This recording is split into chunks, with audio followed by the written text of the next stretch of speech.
Hello everyone, welcome back to another video. And आज के इस वीडियो में हम इंटीग्रल इक्वेशन में एक स्पेशल टाइप के कर्नल का क्वेश्चन सॉल्व करेंगे। हमें फाइंड करनी है eigenvalues and eigenfunctions of integral equation. Homogeneous है हमारे पास एंड फ्रेडहोल्म है बिकॉज़ फाइनाइट लिमिट गिवन है। ux is equals to lambda 0 to pi kx t ut dt। And kx t integral आपका कुछ इस तरीके से है cos x sin t in range 0 to t and cos t sin x in range t to pi. Alright, now ये जो इस तरीके का जब कर्नल आपको गिवन है तो आप जो इंटीग्रल इक्वेशन है उसे एक डिफरेंशियल इक्वेशन में कन्वर्ट करेंगे बाउंड्री वैल्यू प्रॉब्लम में, एंड उसकी हेल्प से हम इसे फाइंड करेंगे। ऑलराइट, तो सबसे पहले हम जो है हमारे इंटीग्रल को स्प्लिट करेंगे। पहला स्टेप हमारा होगा इंटीग्रल को स्प्लिट करना। तो हम ux, t जो है सॉरी ux जो है हमारा उसे लिखा जा सकता है lambda integral 0 to x, because integral क्या है t के ऊपर है, t रेंज कर रहा है 0 से पाई। ऑलराइट, तो हमें t के अलावा कुछ दूसरा वेरिएबल लेना होगा, तो हमने x लिया। 0 to x kx t ut dt plus lambda integral 0 x to pi kx t ut dt। Alright, अब देखिए कर्नल जो है अलग अलग रेंज में अलग अलग वैल्यूज हम पुट करेंगे। अब किस तरीके से, यहां से हम देखेंगे। अब देखिए जब रेंज 0 से लेकर x है, मैं कह रहा हूं कि t जो है मेरा रेंज कर रहा है 0 से पाई जा रहा है, यानी इंक्रीज कर रहा है। पाई बड़ा है, 0 छोटा है, 0 से पाई तक बढ़ रहा है। बीच में कहीं पर मेरा पॉइंट x है एंड t जो है पहले 0 से x गया फिर x से पाई गया। तो 0 से x वाली जो रेंज है यहां पर मेरे पास कैसा है, t less than equal to x है। ठीक है, एंड x से पाई वाली जो रेंज है यहां पर t जो है x से बाहर जा चुका है, x से ऊपर जा चुका है, यानी x is less than equal to t है। तो ये जो इनइक्वालिटी है जहां पर सेटिस्फाई हो रही है उसके अकॉर्डिंग हम कर्नल पुट करेंगे। तो देखिए 0 से x के अंदर t is less than equal to x, तो t is less than equal to x हमें सेकंड कंडीशन में मिल रहा है। तो t is less than equal to x अगर हमें सेकंड में मिल रहा है तो जो हम है यहां पर सेकंड वाले की वैल्यू पुट करेंगे, ना कि पहली वाली वैल्यू। Alright, and x is less than equal to t हमें पहली कंडीशन में मिल रहा है, तो हम यहाँ पर पहला वाला इंटीग्रल जो कर्नल की वैल्यू है वो पुट करेंगे इंटीग्रल में। तो lambda 0 to x kx t क्या हो गया आपका cos t sin x, कब, जब t is less than equal to x। So cos t sin x ut dt plus lambda x to pi, इस बार क्या हो जाएगा cos x sin t ut dt। क्यों, क्योंकि यहाँ पर रेंज में x is less than equal to t and x is less than equal to t पहला कंडीशन से दे रहा है। ऑलराइट, अब हमारा जो नेक्स्ट स्टेप है, पहला स्टेप तो होगा हमारा स्प्लिट करना इंटीग्रल को एंड कर्नल की जो है वैल्यूज अप्रोप्रिएटली रखना। ऑलराइट, डिपेंडिंग ऑन किस तरीके से रेंज है। देन सेकंड स्टेप हमारा है, हम यूज करेंगे differentiation under sign of integration के रूल को, जो कि लिबनिट्ज रूल है। लिबनिट्ज रूल, एंड वो क्या कहता है कि अगर आपके पास इंटीग्रल है gx to hx fx t dt का, एंड अगर आप उसका डिफरेंशिएशन करें d बाई dx करें, x के रेस्पेक्ट में डिफरेंशिएशन करें, तो आपको क्या मिलेगा। सबसे पहले आपको जो है पहली टर्म जो है वो आपको मिलेगी integral gx to hx del f by del x dt। Then second term जो है आपको मिलेगी plus f x hx del h dh by dx minus f x gx dg by dx। तो तीन टर्म्स आपको मिलेगी। तो पहली टर्म क्या है, इंटीग्रेंड का पार्शियल डिफरेंशिएशन है। सेकंड टर्म क्या है, सेकंड टर्म में हमने जो हमारा इंटीग्रेंड है उसके अंदर t की जगह hx को पुट किया है। hx क्या है, अपर लिमिट है, फंक्शन ऑफ x है। देख सकते हैं हम यहाँ पर पहले इंटीग्रल में upper limit function of x है, x है, वेरिएबल आ रहा है। एंड लोअर लिमिट क्या है, वो भी फंक्शन ऑफ x है, कांस्टेंट फंक्शन कहा जा सकता है इसे, 0 है। ऑलराइट, तो यहाँ पर हमारे पास dh by dx होगा, फंक्शन ऑफ x उसका differentiation. Then similarly lower limit के लिए बस लोअर लिमिट के लिए साइन माइनस का आएगा। तो इस रूल की हेल्प से हम जो इंटीग्रल को डिफरेंशिएट करेंगे, तो डिफरेंशिएट करने पे हमें u डैश x जो है वो क्या मिलेगा, इक्वल्स टू लैम्डा। सबसे पहले इंटीग्रेंड का पार्शियल डिफरेंशिएशन यानी कि t का डिफरेंशिएशन नहीं होगा, t को कांस्टेंट समझा जाएगा, x का डिफरेंशिएशन होगा।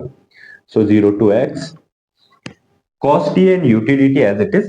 sin x का डिफरेंशिएशन क्या हो जाएगा, sin x का डिफरेंशिएशन हो जाएगा cos t। सो हमें मिलेगा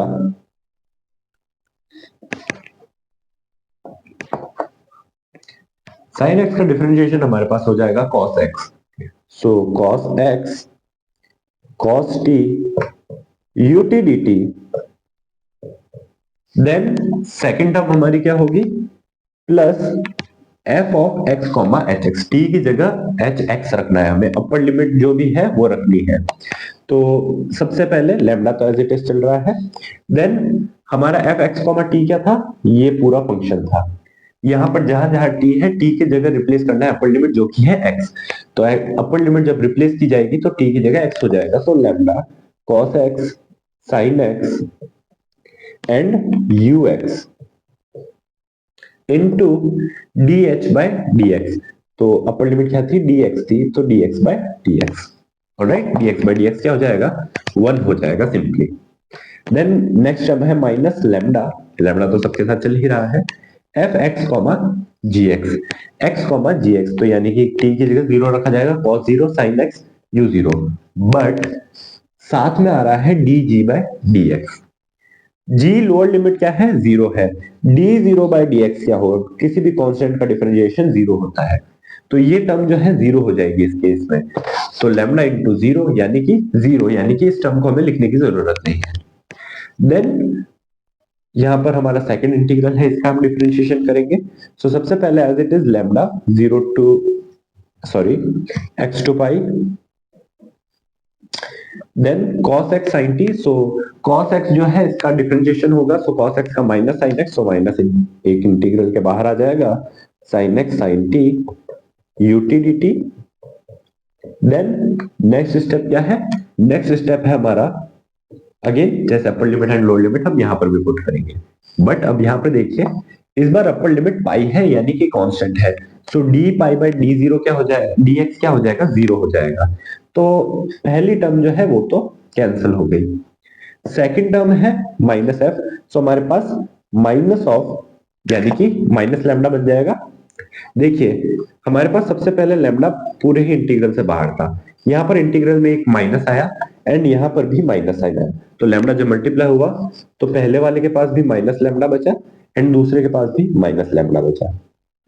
ऑलराइट, नाउ यहाँ पर एफ एक्स कॉमा जी एक्स रखते हैं। तो अंदर जो इंटीग्रेंड है cos x sin t ut, t की जगह x पुट करना है, so cos x and sin x then ux। Then next हमारा क्या है, D G by D X, lower limit यानी कि लोअर लिमिट क्या है, x है, dx बाई dx क्या हो जाएगा, 1 हो जाएगा। So minus lambda cos x sin x ux मिल गया। यहाँ पर plus lambda cos x sin x ux मिला था पहले टर्म से, तो आपस में कैंसल आउट हो गई एंड हमारा इंटीग्रल कुछ इस तरीके से बचा। तो आइए इसे लिखते हैं, minus lambda X to pi sine X sine T U T dt। Alright, अब देखिए यहाँ पर हमें एक और बार डिफरेंशिएशन करना पड़ेगा बिकॉज इंटीग्रेशन अभी तक हमारा खत्म नहीं हुआ है। So u double dash x is equals to lambda, again differentiation under sign of integration rule का हम यूज करेंगे। पार्शियल डिफरेंशिएशन जब करेंगे तो इस बार cos x का पार्शियल डिफरेंशिएशन यानी कि माइनस साइन एक्स। सो माइनस एक जो है हमारे पास कॉमन आ जाएगा, बाहर आ जाएगा 0 to x and cos t as it is है, sin x आ गया, ut dt मिल गया as it is. Then upper limit के लिए सॉल्व होगा, जब अपर लिमिट के लिए सॉल्व होगा तो हमें t की जगह x पुट करना होगा। So lambda as it is है, cos x as it is है, टी की जगह जब एक्स पुट करेंगे तो कॉस स्क्वायर एक्स हो जाएगा, because a cos x already है, एक और कॉस एक्स आ जाएगा, cos square x u x, and d h by D x क्या हो जाएगा, अपर लिमिट एक्स ही है, so d x by D x यानी कि 1। ऑलराइट, देन सेकेंड टर्म से देखिए माइनस लैम्डा कॉमन चल रहा है, integral X to pi sine X sine T U T D T है, पार्शियल डिफरेंशिएशन करेंगे टी के एक्स के रिस्पेक्ट में, सो साइन एक्स का पार्शियल डिफरेंशियल कॉस एक्स हो जाएगा, so 0 to pi sorry X to pi sine X का cos X हो गया, cos X sine T U T D T.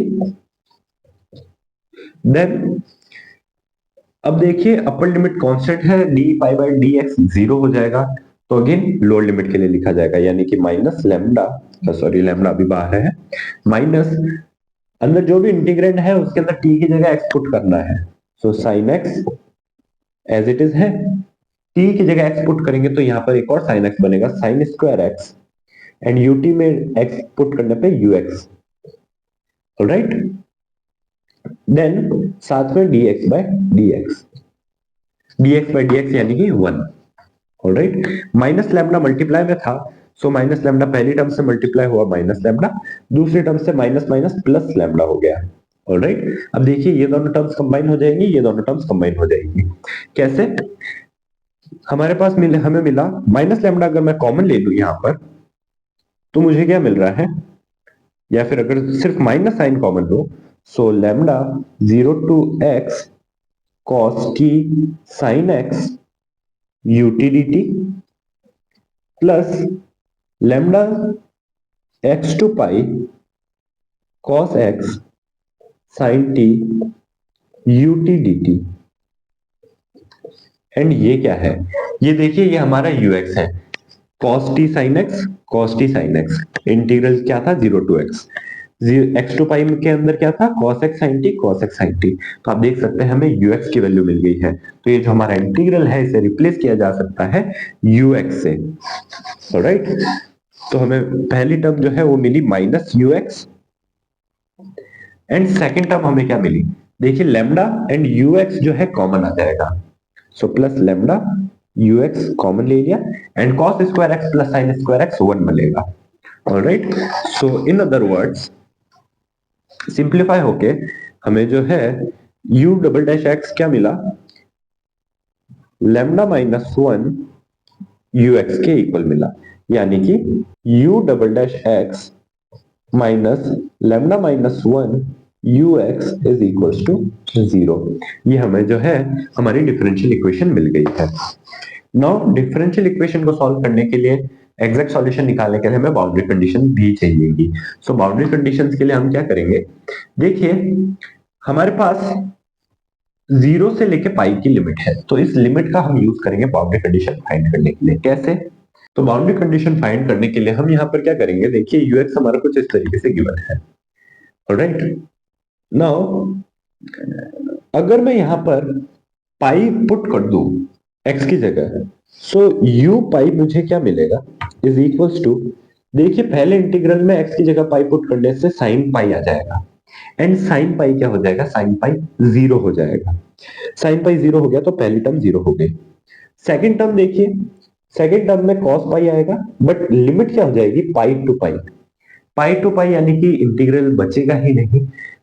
यहाँ पर पाई पर जो इंटीग्रल की वैल्यू आएगी, कुछ भी आई है, मान लीजिए हमें नहीं पता इंटीग्रल की वैल्यू क्या आएगी, मान लीजिए कुछ एफ आ रही है, फंक्शन ऑफ एक्स आ रहा है, तो उसकी वैल्यू पाई टू पाई का मतलब क्या हो गया, एफ पाई माइनस एफ पाई, लिमिट लगने का मतलब, तो ये तो कैंसिल ही हो जाएगा। ऑलराइट, तो इंटीग्रल 0 हो जाएगा, तो 0 प्लस 0 यानी यू पाई हमें क्या मिल गया, 0 मिल गया। ऑलराइट, सिमिलरली हमारा जो u डैश एक्स है, अगर मैं यहाँ पर x की जगह 0 रखूं तो पहला इंटीग्रल 0 टू 0, यानी कि सेम उसी लॉजिक से जैसे पाई टू पाई 0 था, 0 टू 0 भी 0 हो जाएगा। एंड सेकंड टर्म के अंदर क्या है, साइन x है, तो साइन 0 क्या हो जाएगा, 0, so u dash 0 is equal to 0 हमें मिल गया। ऑलराइट, तो हमें ये दो बाउंड्री कंडीशंस मिल गई, इनकी हेल्प से हम एग्जैक्ट सॉल्यूशन निकाल पाएंगे। अब अगर देखिए ux में x की जगह अगर हम 0 रखते हैं तो पहली टर्म साइन जीरो से जीरो हो जाती, बट सेकंड टर्म में कॉस जीरो क्या होता, वन होता, एंड लिमिट क्या बचती, जीरो टू पाई। तो हमें एग्जैक्ट वैल्यू नहीं मिलती, zero to pi sine T U T D T मिलता, एंड उसकी वैल्यू हमें नहीं पता है। ऑलराइट, इसलिए हमने उसका यूज नहीं किया है, हमने जो है you pi and you dash zero का यूज किया है। ऑलराइट, ना आइए अब इसे सॉल्व करते हैं। ना ये जो हमारा बाउंड्री वैल्यू प्रॉब्लम है, ये कहीं ना कहीं स्टर्म लॉवेल सिस्टम जैसा है। ऑलराइट, एंड इसका सॉल्यूशन जो है, तीन केसेस हम निकालेंगे, हम शो करेंगे कि पहले दो केस में सॉल्यूशन नहीं है, तीसरे केस में ही सॉल्यूशन एग्जिस्ट करेगा। ऑलराइट, तो उसके लिए देखिए, पहला केस क्या है, हमें नहीं पता लैम्डा क्या है। ऑलराइट, आइगन वैल्यूज क्या है, तो हमने कहा lambda minus one is equal to zero. In case lambda minus one equal to zero हो, सो हमें क्या मिलेगा, u dash x is equal to zero. Alright, सिर्फ पहली टर्म बचेगी। अगर यू डैश एक्स का इंटीग्रल किया जाए, तो पहला इंटीग्रल करने पे u dash x is equal to कोई भी हमें कांस्टेंट सी मिलेगा। ऑलराइट, या फिर ए मिलेगा, मान लीजिए हम कांस्टेंट को ए कहें, या फिर ए वन कह लीजिए। ऑलराइट, बिकॉज डिफरेंशिएशन करेंगे यू डैश का, तो u double dash x is equal to a one constant है, डिफरेंशिएशन जीरो हो जाएगा, तो इंटीग्रल जब भी जीरो के रेस्पेक्ट में किया जाएगा, ये कांस्टेंट मिलेगा। देन अगेन अगर हम एक और बार इंटीग्रल करें, so u x is equal to a one x plus a two हमें मिलेगा। ऑलराइट, अब अगर बाउंड्री कंडीशंस में पुट करूं, यू डैश जीरो क्या है, जीरो है, तो अगर मैं इसके अंदर पुट करूं, so u dash zero is equal to, यहां पर एक्स की टर्म है नहीं, तो सिर्फ ए वन बचा, बट ये किसके इक्वल आ गया, जीरो के, तो ए वन मुझे जीरो मिल गया, सो यू एक्स मुझे क्या मिला, इक्वल्स टू ए टू मिला, ए वन तो जीरो हो गया। Then u dash u pi भी क्या है, जीरो है, so u pi a two है, कांस्टेंट ही रहेगा, so a two is equal to zero, so इससे ए टू भी जीरो मिल गया, सो ए वन भी जीरो मिल गया, ए टू भी जीरो मिल गया, तो हमें क्या मिल रहा है, u x is equal to zero, यानी कि ट्रिवियल सॉल्यूशन, यानी कि lambda equal to one is not eigenvalue. Eigenvalue नहीं हो सकती lambda equal to one, because ये नॉन जीरो सॉल्यूशन नहीं दे रही है आपको।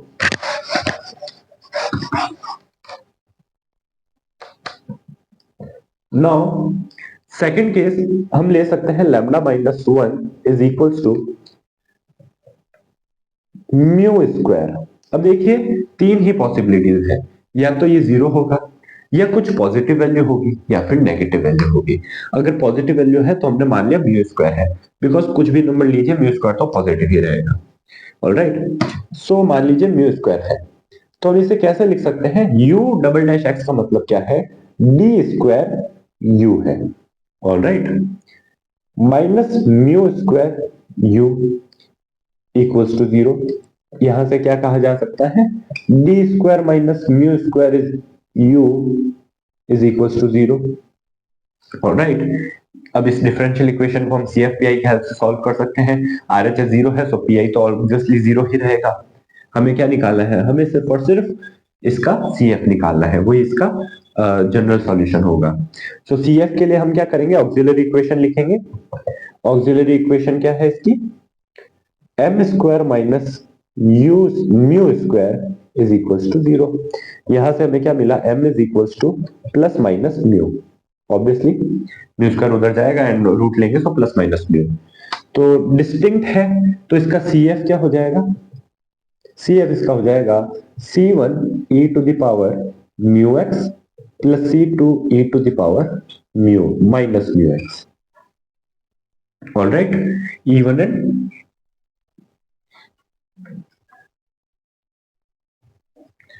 C1 एंड C2 हमारे आर्बिट्ररी कांस्टेंट है, जिनको हमें फाइंड आउट करना है।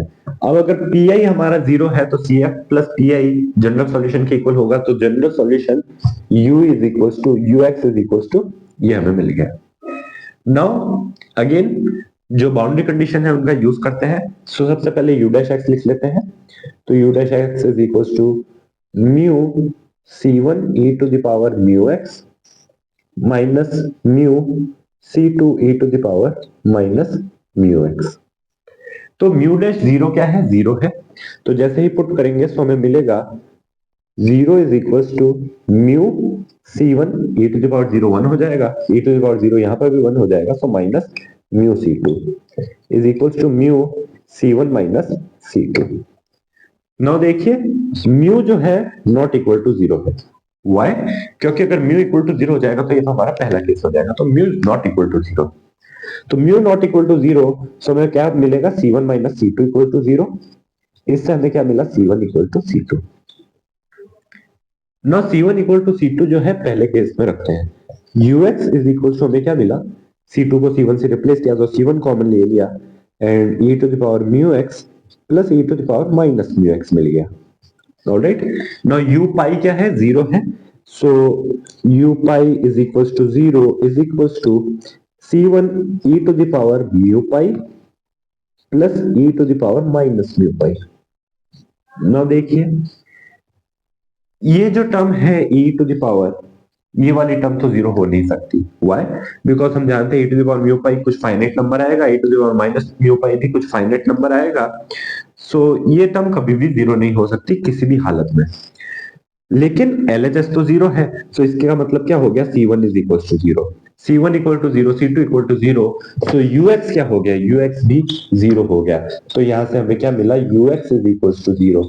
यानी कि अगर UX इक्वल टू जीरो मिल रहा है तो आपका म्यू स्क्वायर जो है ये भी कभी आपकी आइगन वैल्यू नहीं हो सकती।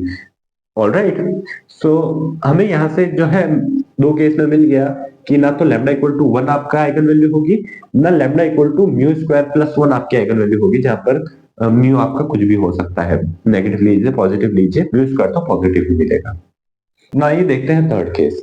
थर्ड केस में हमने कहा lambda minus one is equal to minus mu square, यानी कि हमेशा कुछ ना कुछ नेगेटिव वैल्यू देगा। तो इस केस में क्या होगा, माइनस म्यू स्क्वायर अगर हम पुट करें, so d square u, because u double dash x को डी स्क्वायर यू लिखा जा सकता है, माइनस था already and minus mu square put करें, so minus minus plus, so plus mu square u is equal to zero. यहां से क्या मिला, d square plus mu square u is equal to zero. And यहां से हम क्या कह सकते हैं, अब अगर हम इसका ऑक्सिलरी इक्वेशन लिखें सो हमें क्या मिलेगा, m square plus mu square equals to zero. यहां से हमें एम क्या मिलेगा, plus minus mu iota. Alright, इस बार हमें कॉम्प्लेक्स मिला है। अब अगर मैं इसके लिए CF लिखना चाहूं तो मुझे CF क्या मिलेगा, CF मुझे मिलेगा u x is equals to C1 cos mu x plus C2 sin mu x. Again C1 and C2 हमारा आर्बिट्रेरी कांस्टेंट है जिनकी वैल्यू हमें फाइंड करनी है बाउंड्री कंडीशंस की हेल्प से। अब देखिए Pi इसका जीरो है। ऑलराइट, तो जनरल सॉल्यूशन क्या हो जाएगा, जनरल सॉल्यूशन यही हो जाएगा हमारे पास। सो बाउंड्री कंडीशंस लगाने के लिए हम क्या करेंगे, सबसे पहले से डिफरेंशिएशन करेंगे। So u dash x is equals to C1 mu cos mu x का क्या हो जाएगा, minus sine mu x plus mu C2 cos sine का हो गया कॉस म्यू एक्स। अब हम यहां पर u डैश जीरो देखेंगे तो u dash zero is equals to minus C1 mu sine zero plus mu C2 cos zero. Alright, किसके इक्वल है, जीरो के इक्वल। पहली टर्म क्या हो गई, जीरो हो गई। So mu C2 cos zero equal to zero, cos zero किसके इक्वल है, वन के इक्वल है, so mu C2 equal to zero. No mu is not equal to zero, क्योंकि म्यू इक्वल टू जीरो तो पहला case हो गया, सो C2 equals to zero. तो C2 जैसे ही इक्वल टू जीरो हुआ तो UX हमारा दो टर्म में से एक ही टर्म बची। ऑलराइट, अब हमारा जो है पाई वाली बाउंड्री कंडीशन लगाना हमारे लिए आसान रहेगा। So u pi is equal to क्या है, जीरो है, तो आपने पुट किया, so C1 cos mu pi equals to zero. अब देखिए यहां पर C1 अगर जीरो हो जाएगा तो हमारा सॉल्यूशन अगेन ट्रिवियल हो जाएगा।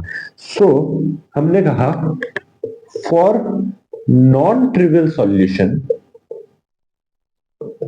फॉर नॉन ट्रिवियल सॉल्यूशन, क्योंकि जीरो होते ही ट्रिवियल सॉल्यूशन है वही u equal to zero, cos mu pi equals to zero होना चाहिए।